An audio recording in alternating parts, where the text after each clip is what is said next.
It's been almost 3 years since that night, but I still can't walk past my front door without checking the peephole twice. Sometimes I even drag the couch across the hallway and wedge it under the door handle before I go to sleep. It sounds paranoid, I know, but if you lived through what I did, you'd understand. I should start at the beginning. Back then, I was living alone in a small apartment on the east side of town. Nothing fancy. One bedroom, peeling paint on the bathroom ceiling, a neighbor upstairs who vacuumed at 2 a.m. for some godforsaken reason. It wasn't the safest part of the city, but it was cheap and I was broke. I worked late shifts at a convenience store, usually getting home around midnight or a little after. That night was no different. At first, it was early November, cold enough that I could see my breath when I stepped off the bus. I remember it because the air felt unusually still. No cars passing, no chatter from the late-night drinkers who usually staggered down my street. Just silence. I walked up the stairs to my building, unlocked the door, and headed inside. Same routine as always. Shoes off, keys in the bowl, microwave leftovers. Sit on the couch and doom scroll for an hour before bed. It was around 1:37 a.m. I remember checking the time when I heard the knock, knock, knock, knock. It was so soft at first that I almost thought I imagined it. 3 slow, deliberate taps. Not urgent, not loud, but wrong somehow. You know how certain sounds just don't belong at certain hours? That's what it felt like the universe had just glitched. I muted the TV and listened. Nothing.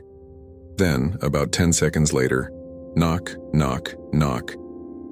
I felt a ripple of unease crawl up my spine. It wasn't that knocking at my door was unusual. Neighbors sometimes needed help, packages got delivered late, that sort of thing. But nobody ever came by this late. And the thing that really unsettled me? The sound wasn't coming from my door. It was coming from the hallway wall, right next to it. I got up, walked slowly to the peephole, and pressed my eye against it. Empty hallway. Just the flickering fluorescent bulb at the far end and the peeling wallpaper. I waited there for maybe a minute. Nothing. No footsteps. No movement. I was halfway back to the couch when it happened again. Knock, knock, knock. This time I jumped. It was louder now. Still not pounding, but firmer and insistent. And this time I knew for sure it wasn't at my door. It was behind the wall. I live on the 2nd floor. Behind that wall is a maintenance closet. No hallway, no apartment. I knew that because I'd seen the maintenance guy go in there once to check the wiring. Nobody should have been there. Nobody could have been there. I pressed my ear to the drywall. Silence. And then right against my ear, a whisper. Let me in. I stumbled back so fast I nearly tripped over my coffee table. My heart was hammering. I stared at the wall like it might split open and something might crawl through. I waited. A minute passed. Then 2, then 5. Nothing else happened. I tried to rationalize it. Maybe someone got trapped in there. Maybe the maintenance guy had been working late. But I knew deep down that wasn't it. That voice had been too close. Like lips were pressed to the other side of the wall, and it hadn't sounded panicked. It sounded patient. I should have called building security, or the police, or at least the damn super, but I didn't. Instead, I did something so incredibly stupid that I still hate myself for it. I opened the door. I don't even know why. Maybe I just wanted to prove there was nothing there. Maybe some part of me thought I'd look out and laugh at myself for freaking out over nothing. But when I opened it, the hallway was exactly as it had been. Empty, silent, motionless except for one thing. There was a wet footprint right in front of my door. It was small, maybe the size of a child's foot. Bare, pale, and it was fresh. I stared at it, heart thundering, and then noticed something else. The trail didn't lead away. It led towards my apartment. Just one print, like whoever made it had been standing there for a long time. I shut the door and locked it. Then I locked the deadbolt. Then I slid the chain across. I didn't sleep that night. I sat on the couch with a kitchen knife in my lap, watching the door until the first light of morning bled through the blinds. For the next few days, nothing happened.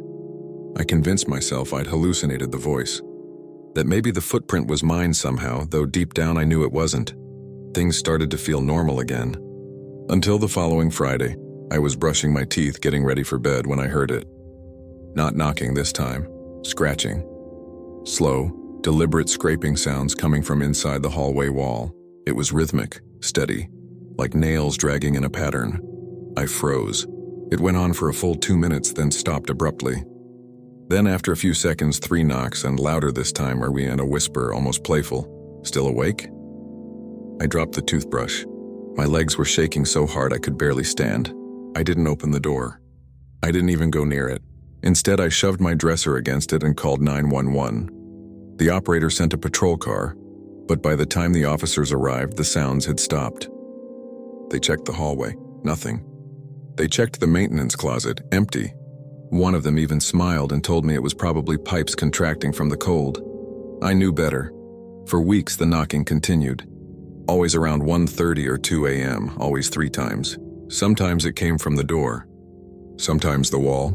Sometimes the ceiling. Once it came from inside the goddamn kitchen cabinet. I stopped sleeping. I stopped eating. I'd sit awake all night with the knife in my lap, shaking and waiting for the next sound. But nothing. Nothing was worse than the night it finally spoke to me clearly. It was late January. Snow piled up against the windows and the power had gone out around midnight. The apartment was dead silent. No fridge hum, no heater, no noise at all. And then I heard it knock, knock, knock, followed by a voice, loud and clear this time. A voice that wasn't mine. A voice that sounded like it was inside the apartment. You shouldn't have answered. I don't remember screaming. I don't remember running. I just remember being outside, barefoot in the snow. By the time I realized I'd fled my apartment entirely. The neighbors said I was white as a sheet and babbling nonsense when they found me. I never went back inside.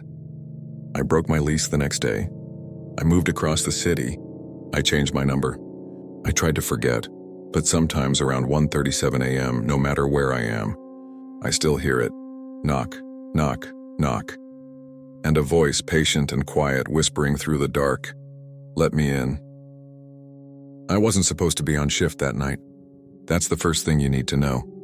I had traded hours with another security guard so I could make my niece's birthday the next day. If that trade hadn't happened, none of this, and I mean none of it, would have touched me. I would have gone my whole life never knowing what lurks on the other side of a knock at 2 a.m. My name's Aaron. At the time, I worked as a night security officer for a small, privately owned apartment complex in a suburb outside Denver. We didn't have the big budgets or teams you see in downtown high-rises. It was just me, a radio, a ring of keys, and a few outdated CCTV monitors. Most nights were dead quiet, an occasional noise complaint, maybe a drunk trying to get into the wrong unit. Nothing I couldn't handle. But that night, a Thursday in February, things felt off from the moment I walked into the lobby. It was colder than usual, and the wind screamed through the gaps in the glass doors. The place smelled faintly of wet concrete and bleach. On the monitors, static kept flickering over one camera feed. Unit B hallway, 2nd floor. I tapped the screen. It steadied for a moment, then fuzzed again. I remember checking the time. 1:28 a.m. By 2, my rounds would be finished and I'd be back in the security office sipping stale coffee and scrolling my phone. That's what I thought anyway. I started my sweep. Basement, boiler room, maintenance corridor. All clear. The building was so still that even my boots on the tile echoed like gunshots. When I got to the 2nd floor, the one with the glitchy camera, I noticed something strange. Someone had drawn a symbol on the wall. It was small, etched in what looked like charcoal or ash, about the size of a handprint, a circle with 3 vertical lines running through it. I'd never seen anything like it before. I knelt down, touched it. Still warm. Weird, but not exactly terrifying.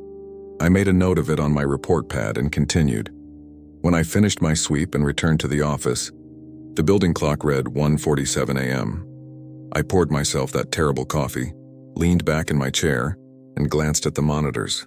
That's when I saw her. At the far end of Unit B hallway, 2nd floor, just barely in the frame of the glitching camera, a girl was standing completely still. I almost spilled my mug.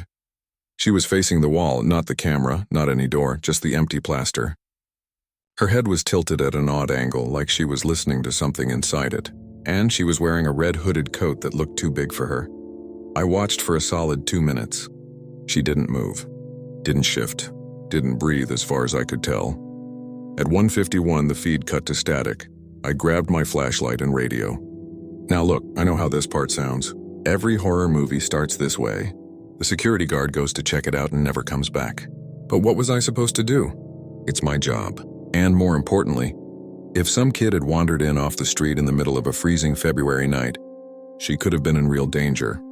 So I took the elevator up and stepped into the hallway, empty, dead silent. The fluorescent light overhead flickered like it was struggling to stay alive. I walked toward the far end where I'd seen her on the monitor. Nothing. No red coat. No footprints. I even checked the stairwell doors and maintenance closets. All locked. I was about to chalk it up to a glitch when something caught my eye. On the wall where she'd been standing. Another symbol identical to the first, only this one was drawn in something darker.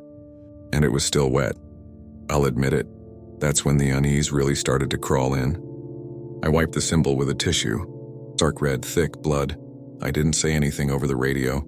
I don't know why. Maybe I was scared they'd think I was imagining things. Maybe part of me wanted to handle it quietly.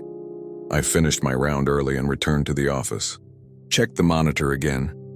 She was back, this time closer to the camera, still facing the wall, still motionless, but now she was knocking. Knock. Knock. Knock. 3 soft raps against the plaster, rhythmic and deliberate.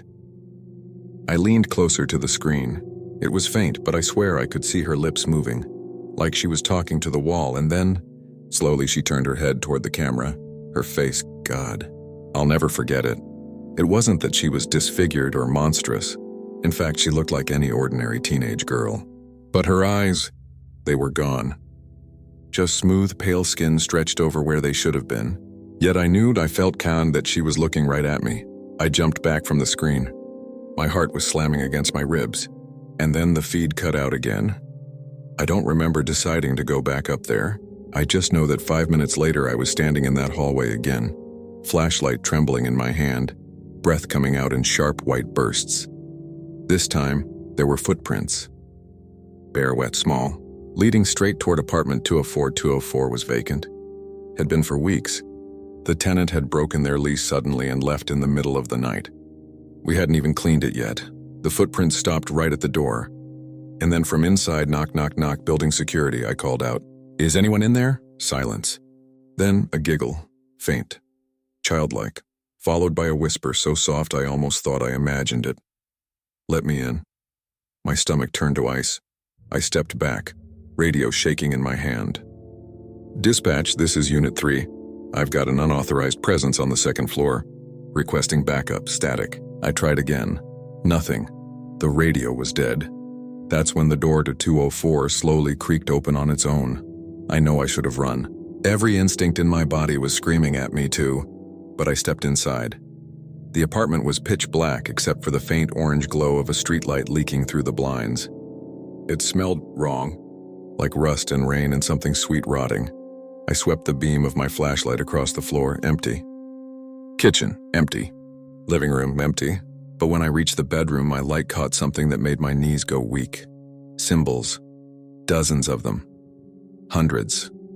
All carved into the walls, into the floor, into the ceiling. The same circle with 3 lines, and in the center of the room, a chair.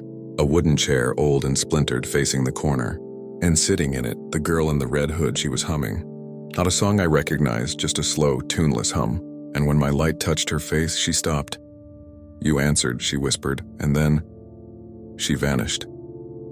No scream, no flash, no rush of wind. 1 second she was there. The next, the chair was empty. I don't remember leaving the apartment. I don't remember getting back to the office. The next thing I remember is 2 police officers shaking me awake in the lobby at dawn. They searched the building top to bottom. No sign of her. But they did find something. Behind the drywall in 204, hidden under a thin layer of plaster, were dozens of small wooden boxes. Inside each one, a fragment of bone. Tiny ones, child-sized. The coroner said they were old. Decades, maybe. No one could explain how they got there. The building itself was less than 30 years old. I quit the job the next day. I couldn't go back, not after what I'd seen. But here's the part that keeps me up at night.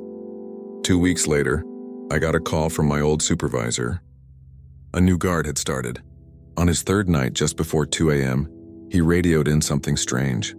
A girl in a red hood standing in the hallway, knocking on the wall, and when they checked the camera feed, for just a moment before it cut to static, she turned to face it, and she was smiling. Even now, I hear it sometimes.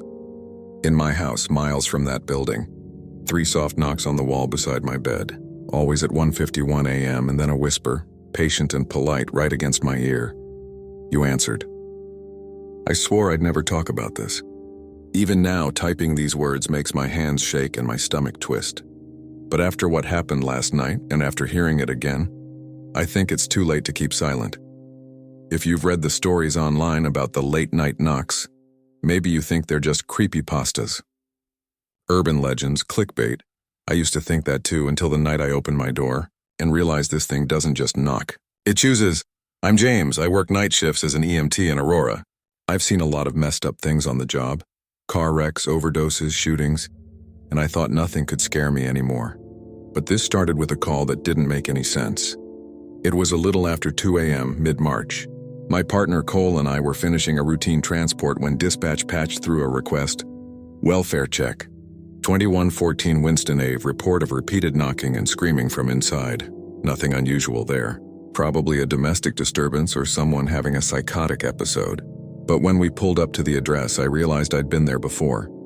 It was the apartment complex I used to pass every night on my route home from work. The one where, months earlier, a security guard had reportedly quit after seeing something on the cameras. I remember laughing about it back then. Now I wasn't laughing. The building was quiet. Too quiet. No lights in the windows, no sounds. Just that eerie, dead silence that seems to swallow the world whole. We rang the buzzer, no answer. Dispatch confirmed the call had come from a neighbor. Someone had heard knocking that wouldn't stop from Unit 312. We went up. The hallway smelled faintly of mildew and burnt coffee. The overhead lights buzzed. Outside 312, everything looked normal. Except for one thing, the door was slightly ajar. Denver EMS, Cole called out. Anyone inside? No answer. He pushed the door open and we stepped into darkness. The apartment was freezing. Our breath misted in the air as we moved through the living room. It was empty. Furniture overturned, dust everywhere, no sign of anyone living there. And then I heard it knock, knock, knock. I froze. It wasn't coming from the door we'd just entered through. It was coming from inside the apartment, somewhere deeper. Cole's flashlight beam swept the room, then the hallway, and stopped at a closed bedroom door at the end. Knock, knock, knock. It was soft, slow, patient. 3 deliberate knocks. Then silence, probably someone barricaded, Cole whispered. But his voice didn't sound convinced. We approached the door. I called out again. This is EMS. Are you hurt? Can you speak? Nothing. Just 3 more knocks. I reached for the handle. It was ice cold. When the door swung open, my flashlight revealed an empty bedroom. No furniture. No curtains, no bed. Just bare walls, and hundreds of small, dark handprints smeared across them. Some high, some low, all child-sized. The knocking had stopped. But then faintly from somewhere behind the wall, "Let me in." I swear to God, and those words were real. I felt them as much as I heard them, like they vibrated through my bones. "Time to go," Cole muttered. But before we could back out, something happened that I can't explain to this day. The door slammed shut behind us, hard. The room plunged into darkness. My flashlight flickered and died. I heard Cole shouting, but his voice sounded far away, like he was on the other side of a tunnel. And then, the knocking started again, not from one place. From everywhere, knock, knock, knock, from the walls, from the ceiling, from the floor beneath our feet. I was shaking so hard I dropped my radio, and then the whispers began. Dozens of voices overlapping, weaving together into one sickening chant. You answered. You answered. You answered. Something brushed my ankle. Cold, wet, small. I swung the dead flashlight wildly. And in that brief sputter of dying light, I saw them, dozens of them, children, pale, eyeless, barefoot, all facing the walls, knocking in unison.